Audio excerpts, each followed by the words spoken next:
You're watching Wayback Machine 1, Classic TV. Please subscribe today. From Jack Benny to Dean Martin and Jerry Lewis, we have the classic shows and movies all for free. Subscribe now to Wayback Machine 1 today. Thanks. Classic TV and movies here on Wayback Machine 1. Shoo-doo-doo-wop, shoo-doo-doo-wop, shoo-doo-doo-wop, shoo-doo-doo-wop.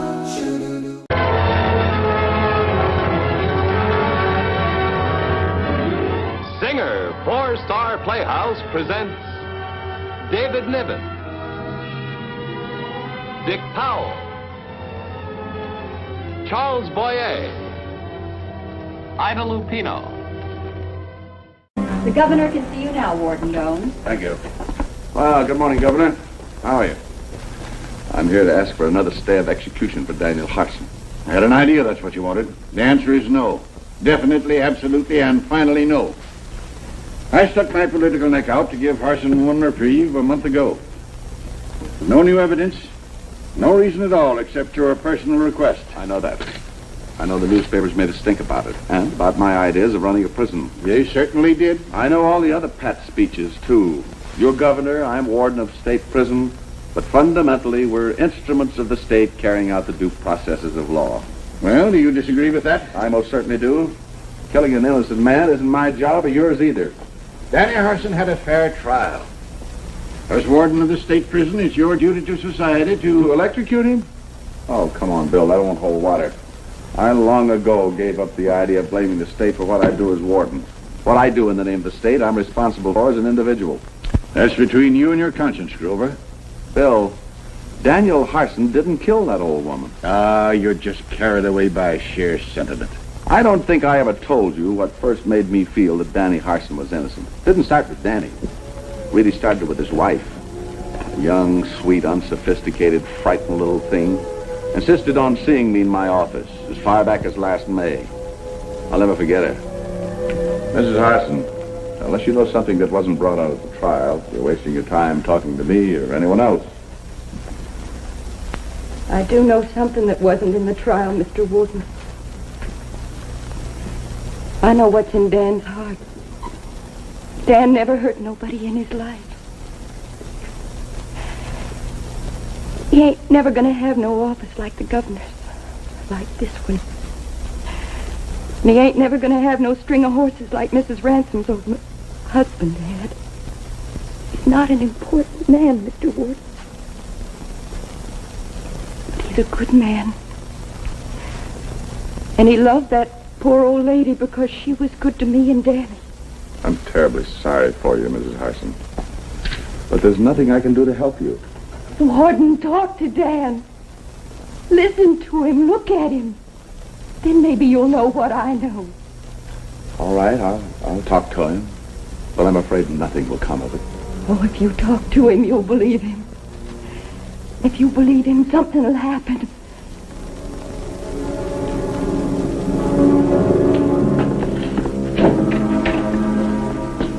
Hartson, I promised your wife I'd see you, and I'm here to keep that promise.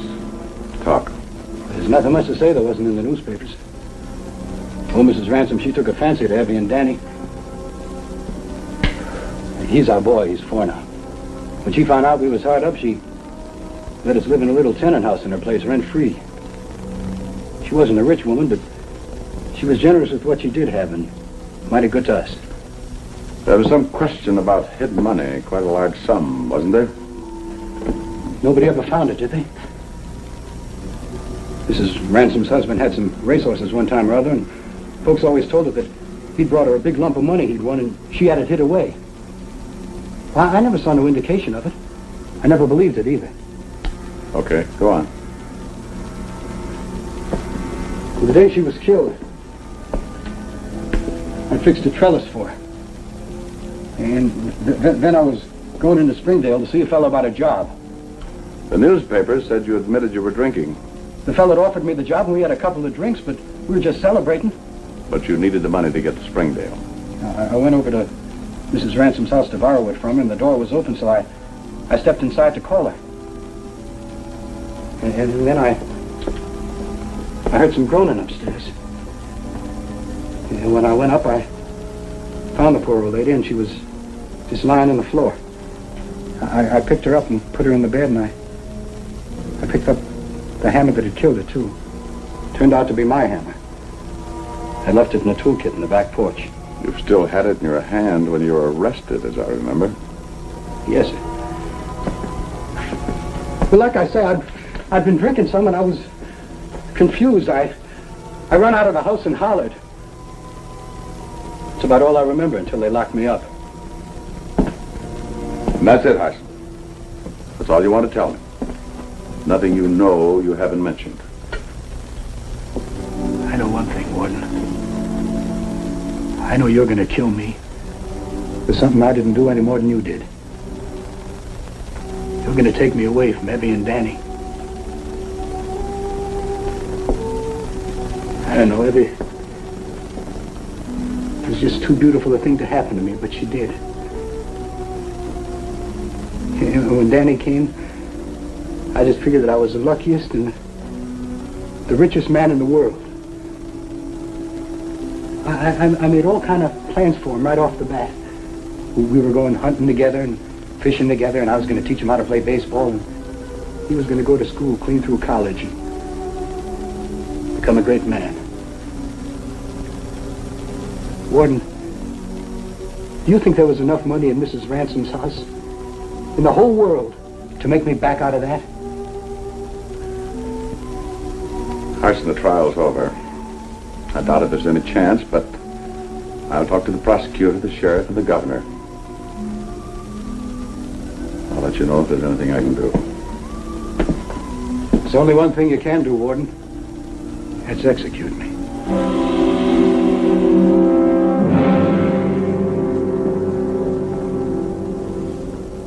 You haven't told me anything I didn't know, except that he loves his wife and son. I expect even most murderers do that. You know, Bill, I know it's the truth. There was nothing but truth in that cell. I can feel it as plain as I can feel this table.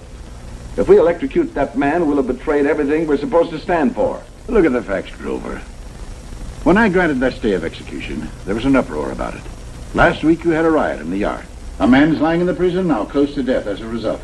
Have you read the papers about that? Oh, sure. It's the same old thing. I'm too modern, too easy, ought to be replaced. You want my resignation, Bill? No. But you've got to cut out this sentimental nonsense. Look, I've talked to guilty men before, plenty of them. I heard all kinds of stories. They're all told for a purpose.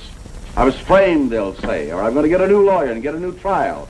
This man hasn't said those things. He knows he's going to die. He's resigned to it. Grover, you're forcing me to be official about this. As governor of the state, I'm telling you to go back to your office and do your job.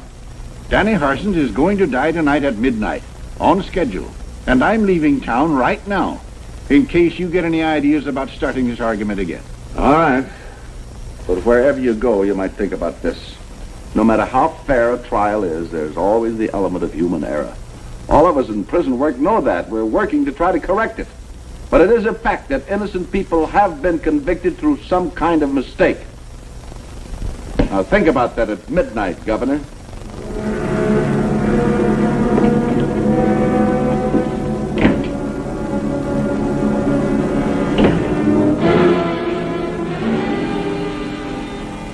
Well, it won't be long now. What? I say it won't be long till we send your friend on his way. What's the matter, Grover? You don't look well. Look, if you haven't got the heart for this job, why don't you let me take it over? I got the authority as the assistant warden. Now I know why I never liked you, Troy. Oh, really? I never knew you didn't like me, Grover. That'll put a different complexion on things around here. You've got to go by the book, haven't you? I don't believe in pampering convicts. The warden. Yeah, what is it, Captain? Cal Yancey, that con that was knifed in the yard a while back. Yeah. He's dying. He wants to see you. I'll be right there. I'll be in the hospital. Maybe he wants you to hold his hand. He knows you got a sympathetic heart.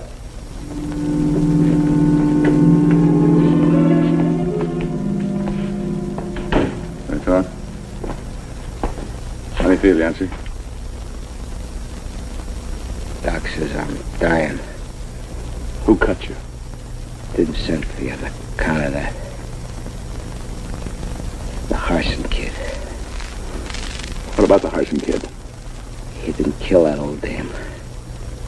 I did. He'll do it every time. He knows he's going to die anyway, so they'll confess to anything. Shut up, Troy. Cal, how'd you kill her? Didn't tell you nothing. Except I know I'm done for. Let you burn him without turning an eye. Make me believe you killed Mrs. Ransom. What did she look like? Just an old dame. Didn't have nothing worth dying for. Hat full of old nickels and a purse. She fought like they was emeralds. What'd you kill her with? It was a hammer. Picked it up in a toolkit on the back porch. Where'd you kill her? Bedroom. What'd the bedroom look like? What floor was it on? It was in a...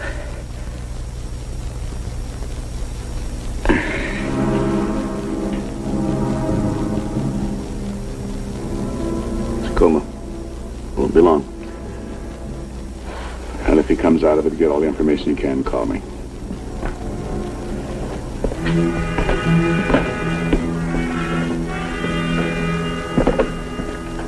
Jim. Yes, Warden. I want the governor. I don't think you'll find him at home, but you know the places he goes when he wants to hide. Try them all. Try his friends and keep right after him. It's about the Harson case. Grover, you aren't really going to fall for that old gag, are you? Yancey was just having his little joke. Well, maybe he was lying, but his confession will give the governor an excuse for stay of execution. You aren't going to find the governor. We gotta find him. But what if you do and he says no soap, Grover? What are you going to do then? I'll worry then. You're worried now. You just haven't got the heart for this job.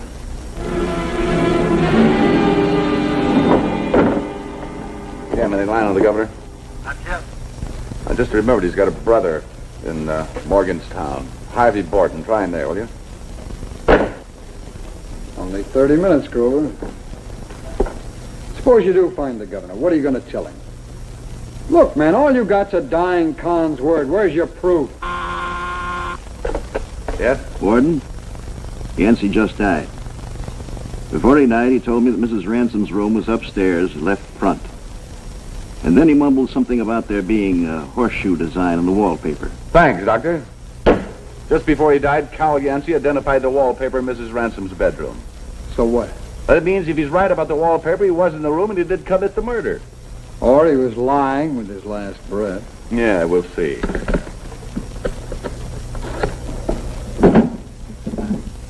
Long distance. Police business operator. This is Warden Doan, State Prison.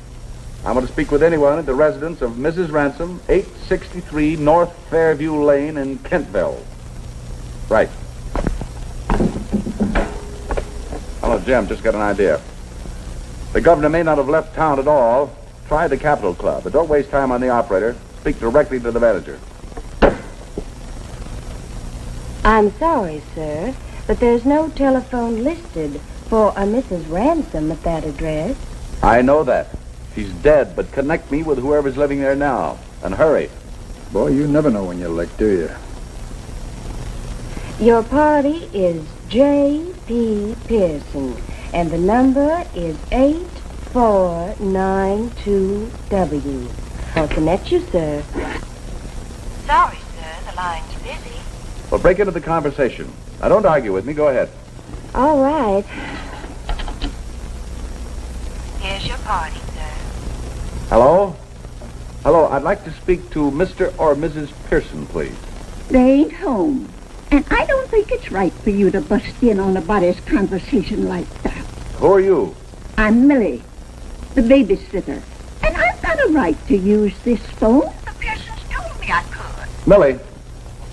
Millie, this is Warden Doan of State Prison. Something very important depends on this. Now listen very carefully.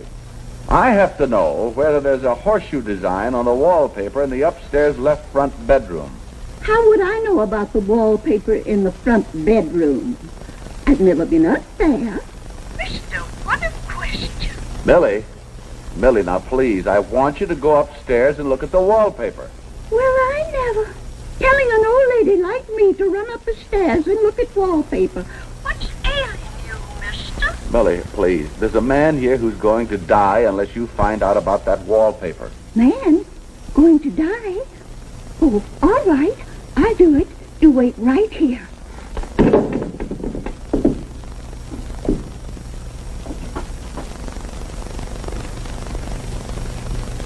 Boy, Yancey really dreamed that one up.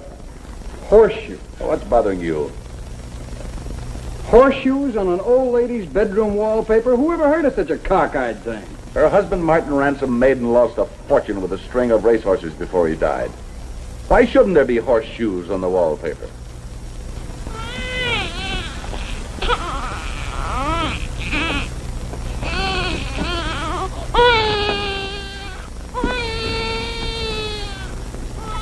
Well, mister, I hope you're satisfied. The baby's crying his head off, and the Pearson's going to be mad at me.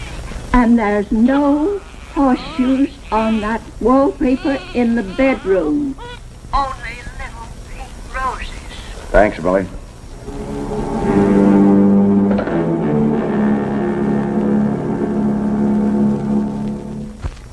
Only 20 minutes more, Grover. I knew there wouldn't be any horseshoes. Want to know why? Why? Because the walls in the room where the old dame was killed was splattered with blood. Seems to me that a smart fellow like you should figure out the new tenants would have the walls repapered. Troy, right now I almost like you. What are you doing? Just be quiet. Long distance. Operator, get me Campbell 8492W, please. Yes, Warden. Jim, any news on the governor yet? No, sir. Try the highway patrol. They may know where he is.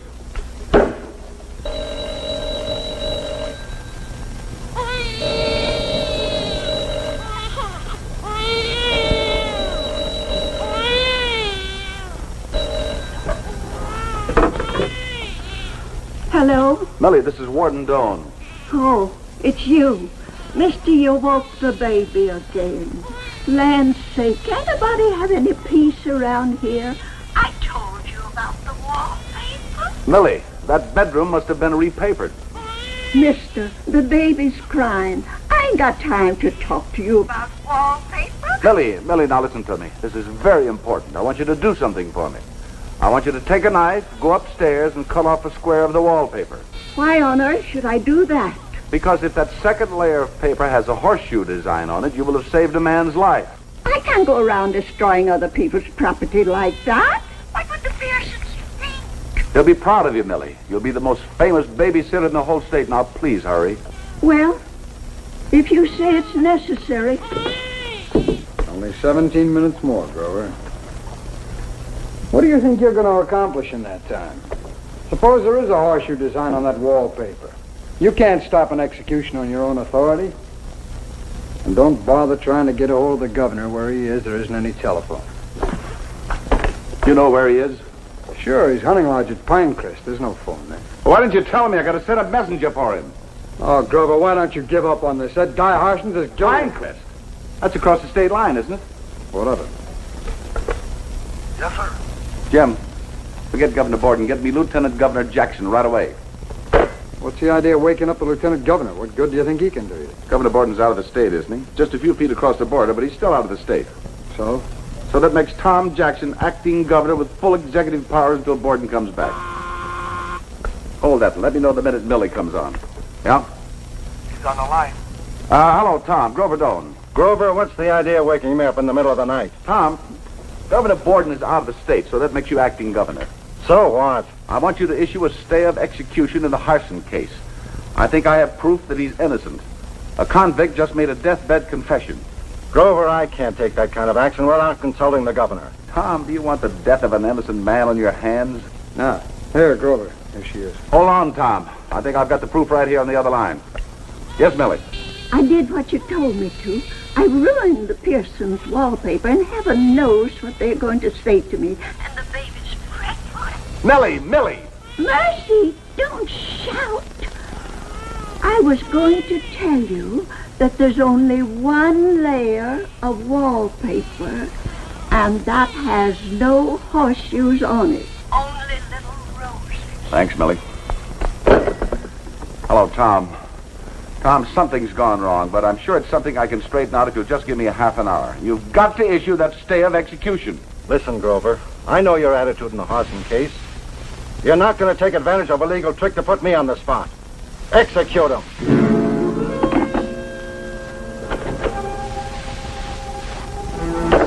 Warden, they're waiting on you.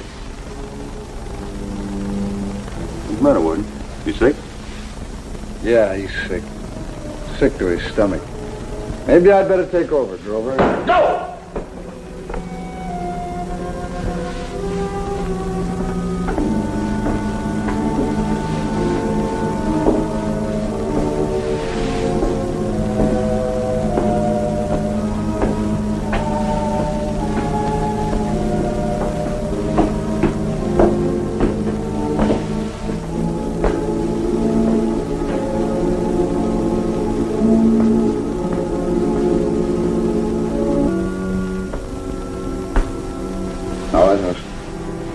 Let's go.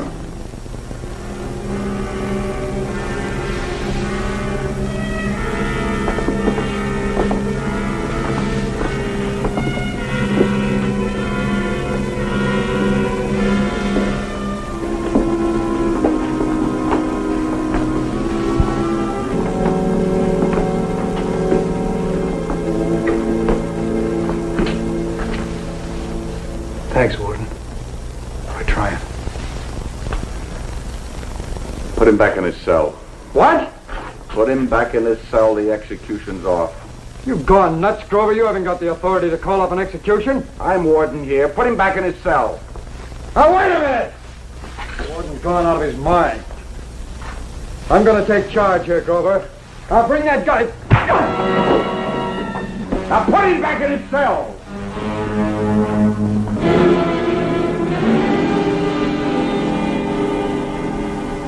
But why, Grover? Why? Why did you do this to me, to yourself? I looked in the kid's eyes and realized that in a few minutes I was going to kill him in your name and in the name of all the people of this state, and I couldn't go through with it. I still think he's innocent. All you did was to prolong the agony. I'll have to ask for your resignation and appoint Troy Walker as acting warden. Harson will be executed tonight. So what good have you done, Grover?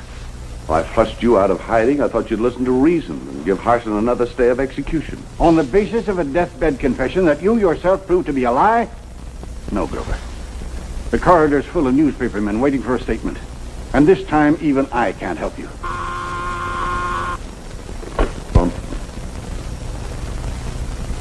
Wait a minute. Bill, pick up that extension. Will you say that again, please? You see, I kept looking at this piece I cut off the wall, and it seemed kind of thick. And I remembered I used to steam my sister's letters over when I was a little girl, and so... Mercy, I'm out of breath. I put the wallpaper over the tea kettle, and it came apart. And there was 2 layers, and one of them had a horseshoe design that it stuck to the rose design. Now, I hope you're happy, mister. You got your horseshoes. I am, Millie. I'm very happy. And you've done more than you'll ever realize for a lot of people, including me. Thank you very much. Thanks, Grover. Thanks very much. Come on in, boys. What's the latest, Governor? Walker here says he's the warden and Doan's out. Walker is no longer connected with this prison. The warden's in charge here. He'll make the statement. How about it, Warden? Let's have it, Well, Danny Harson's innocence has been proved beyond a doubt. The governor will order a new trial immediately. What else can you add to that? 2 things, really. First, I look forward to some wonderful fishing with a couple of friends of mine. And, second, no one could ever again make me believe that horseshoes don't bring luck.